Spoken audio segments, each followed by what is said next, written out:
Alam nyo ba kung sino si Jason Lusadas o mas kilala sa tawag na Boss Toyo? Isang taong dumaan sa napakaraming pagsubok sa buhay mula sa kanyang pagkabata hanggang sa kanyang tagumpay. Isang kwento ng pagbabago, pagsisikap at muling pagbangon.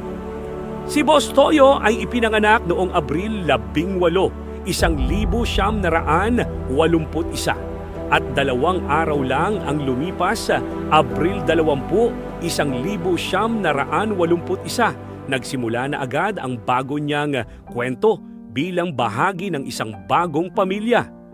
Isang batang ipinanganak sa mundo na tila hindi siya tanggap ng kanyang tunay na mga magulang. Ibinenta siya noong siya'y isinilang pa lamang. Sa paglaki niya, natuklasan niya ang katotohanang siya pala ay ampon. Sa halip na yakapin ito, siya ay nagrebelde. Sa kanyang paglalakbay sa madilim na daan, si Boss Toyo ay nalulong sa ipinagbabawal na gamot. Nasubukan niya ang lahat ng masasamang gawain, pagnanakaw, pagsnatch, at pagbebenta ng bawal na gamot. Ngunit hindi doon natapos ang kanyang kwento. Siya ay narehab, matagal siyang nagtiis sa loob ng rehabilitasyon. At sa kanyang paglaya, naranasan niyang maging palaboy sa lansangan. Mula sa pagiging walang direksyon, sinubukan niyang bumangon. Nagsimula siyang maghanap ng trabaho. Pumasok bilang bantay sa computer shop, naging factory worker, water boy sa isang water station, nagtrabaho bilang room boy sa isang hotel. At kung hindi niyo maitatanong, siya ay nagtrabaho sa butika. Pero dahil mataas ang qualifications doon, nagpagawa ng papel si Boss Toyo sa Recto. At sinubukan niya rin ang online selling. Nagsimula sa pagbebenta ng relo, damit at sombrero. Sa kabila ng lahat ng pagsisikap, alam niyang hindi siya lalago sa kanyang dating kinagisnan.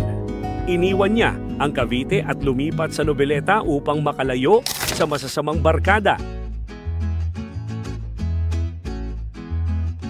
Sa kabila ng nangyari, hindi siya sumuko.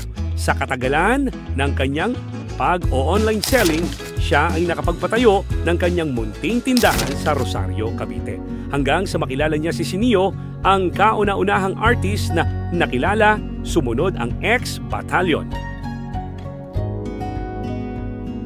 At iba't iba pang flip-top battle MCs.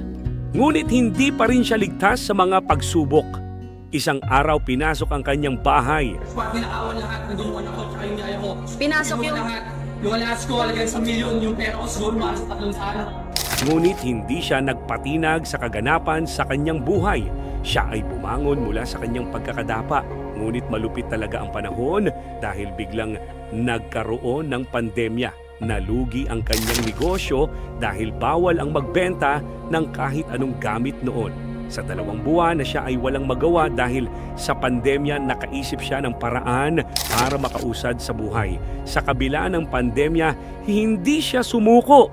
Sinubukan niyang magbenta ulit ng longganisa. Mga kapepe, dito naman tayo sa ating bagong binibenta ang longganisa Imus. Yes!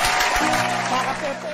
Donut, hopya, cellphone at kahit ginto. Yan. Yes. So, di tayo sa mga golds. So, magla-live selling tayo ng mga gold. konti lang. Testing lang. Dito niya nahanap ang kanyang bagong layunin. Sa kanyang unti-unting pag-asenso, hindi niya kinalimutan ang iba. Nagsimula siyang tumulong sa mga batang nangangailangan. Tinawag niya itong Toys for a Cause. Para sa akin kasi wala talagang kasalanan yung mga bata. Hindi nila kasalanan kasi maging mahirap. Noong pandemya, isa rin siya sa tumulong sa kanyang kapwa kahit na hindi ito napapansin ng karamihan. Mula Noveleta, lumipat siya sa Quezon City kasama ang kanyang minamahal na si Joy Maldo. Doon nakasama niya ang kanyang matalik na kaibigan na si Rudy o mas kilala noon bilang Dirty Rudy at sumama sa grupo ng X Battalion. Nagpatayo sila ng iba't ibang negosyo. Pero sa kasamaang palad, wala itong naging bunga. Pero hindi sumuko si Boss Toyo. Sa halip, ipinanganak ang Pinoy Pawn Star, ang kanyang pinakamalaking tagumpay. Dito nagsimula ang kanyang magandang buhay. Dito niya nakilala ang iba't ibang personalidad at nagpatuloy sa pagbibigay inspirasyon sa iba. Ngayon, si Boss Toyo ay hindi lang isang matagumpay na negosyante kundi isang taong nagpatunay na ang tunay na tagumpay ay hindi nasusukat sa pera o kayamanan. Ang tunay na tagumpay ay ang pagbabago ng sarili mula sa kung sino ka noon patungo sa mas mabuting tao ngayon.